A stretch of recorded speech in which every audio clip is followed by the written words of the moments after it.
आज हम डिस्कस करने वाले हैं मधुस्नेही रसायन का उपयोग क्रॉनिक स्किन डिजीज के अंदर। लास्ट पोस्ट को देखने के बाद काफ़ी लोग ये क्वेश्चन पूछ रहे हैं कि सर हमने कभी तो अवलेह का उपयोग किसी स्किन डिजीज में ना तो पढ़ा है ना तो हमने देखा है। बात तो सही है, लेकिन इम्पॉर्टेंट पॉइंट ये है कि क्या आपके साथ कभी ऐसा हुआ है कि आप स्किन डिजीज पेशेंट को ट्रीट कर रहे हो, 5-6 महीना ट्रीट किया, 30-40% कम हो रहा है सिम्टम, लेकिन अब उसके आगे तो इम्प्रूवमेंट मिल ही नहीं रहा है। या कभी ऐसा सिचुएशन आया हो कि आपने सब ठीक कर दिया लेकिन व्याधि फिर से आई गई हो। या आप अपने आप से क्वेश्चन पूछ रहे हो कि ये जो रस औषधि मैंने चालू की है ये कब तक मैं खिला पाऊंगा, 6 महीना, 8 महीना, 1 साल, कब तक? क्योंकि व्याधि अगर याद पे है तो ये सब क्वेश्चन और ये सब सिचुएशन में आप कभी ना कभी तो पड़ोगे।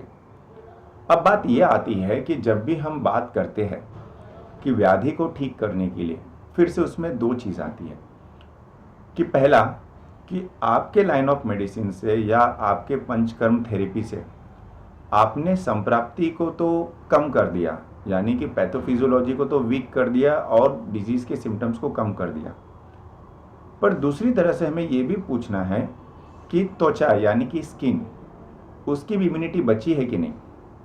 यानी कि इसे दूसरे वर्ड में अगर मैं बोलूं तो त्वचा सार ही रस सार है, यानी कि त्वचा का सार होना, त्वचा का मजबूत होना, यानी कि इम्यूनिटी गुड होना, ये डिपेंड करता है रस धातु के ऊपर। और over the period of time chronic skin disease के अंदर त्वचा धातु का असार होना ये काफ़ी कॉमन होता है। तो इसीलिए हम एक एस्पेक्ट के ऊपर तो काफ़ी सोच रहे हैं कि इसके लिए हम आरोग्यवर्धन यूज़ करें, गंधक रसायन यूज़ करें और भी सारे कल्प यूज़ करें, लेकिन जब बात आती है कि सिम्टम तो निराम हो गया है और व्याधि को अंदर हम जो हर्बल मेडिसिन या हर्बो मिनरल मेडिसिन यूज़ कर रहे हैं उसके अंदर उसे भी काफ़ी टाइम हो गई है, तो क्या एक ऐसा सिचुएशन आना चाहिए या ऐसा होता है कि जहाँ रसायन का इम्पोर्टेंस है। रसायन यानी कि उस प्रकार की मेडिसिन जो आपके संप्राप्ति को रोक के रखे, कम करे, पर साथ ही आपका ओज बढ़ाए, इम्यूनिटी बढ़ाए और रस सारता बढ़ाए। ये तीनों क्राइटेरिया को कंप्लीट करने के लिए आपको या तो अवलेह या तो घृतपान या तो ऐसी मेडिसिन चाहिए जो दोनों तरफ एक्ट कर सके, और ऐसे कंडीशन के अंदर आता है अवलेह कल्पना। टेक्स्ट बुक पढ़ते समय अवलेह कल्पना में च्यवनप्राश को छोड़ के हमने कितने अवलेह को ध्यान से पढ़ा है ये तो हमें नहीं पता, लेकिन एक बात तो है कि अवलेह की इम्पोर्टेंस बहुत ही अलग है और बहुत ही इसका यूनिक काम है। इसको सिलेक्ट करना और प्रॉपर पोजीशन पर डालना स्किन डिजीज के अंदर, ये भी अपने आप में स्किल है। अब रही बात की मधुस्नेही रसायन को लेकर, एक पहली बात कि सिंस हम जो है मार्केट के अंदर क्या क्या अवलेह प्रेजेंट है या स्किन के अंदर क्या क्या अवलेह काम करती है, ये मुझे नहीं लगता काफ़ी लोगों ने सर्च किया होगा। यही रीज़न है कि ये कभी कभी ऐसा लगता है कि मैं पहली बार सुना हूँ।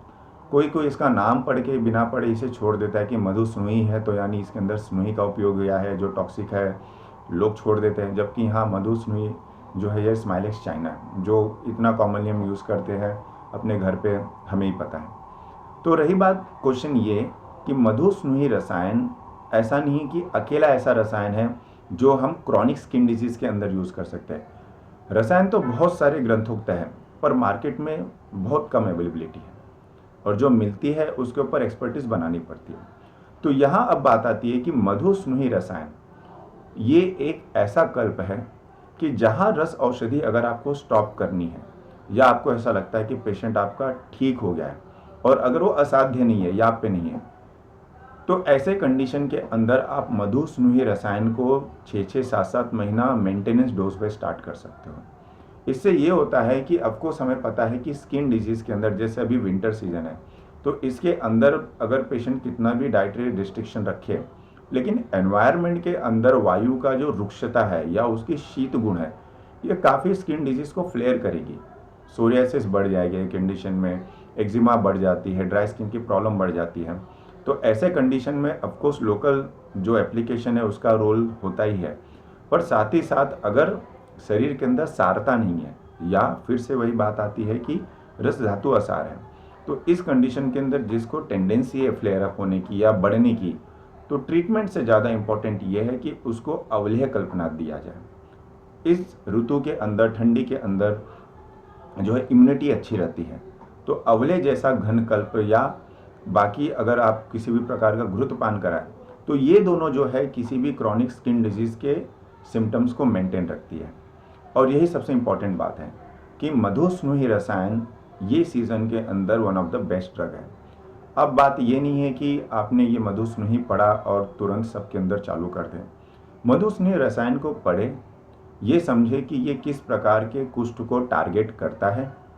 और अगर मैं एक सिंपल वर्ड में बोलूँ, मोस्ट ऑफ द टाइम मधुस्नुही रसायन हर एक पेशेंट को चला जाता है। इसमें कोई कॉन्ट्राइंडिकेशन जल्दी नहीं आती एक्सेप्ट एज और बहुत स्पेसिफिक किसी को अगर कुछ और प्रॉब्लम हो जिसके लिए आपको थोड़ा और पढ़ना पड़ेगा। तो इसलिए जो मेरा मानना है कि आप अवलेह के अंदर यानी कि अवलेह कल्पना को और समझिए और स्किन डिजीज़ के अंदर इसका स्कोप देखिए, तो आपको पता चलेगा कि आप एकदम महंगे महंगे हर्बो मिनरल मेडिसिन के बजाय इवन मेंटेनेंस आप खाली अवलेह से भी कर सकते हैं। तो यही बात था कि हमने लास्ट पोस्ट में मधुस्नुही रसायन के बारे में पोस्ट किया, जो इस वक्त seasonally one of the best medicine है to maintain the skin condition.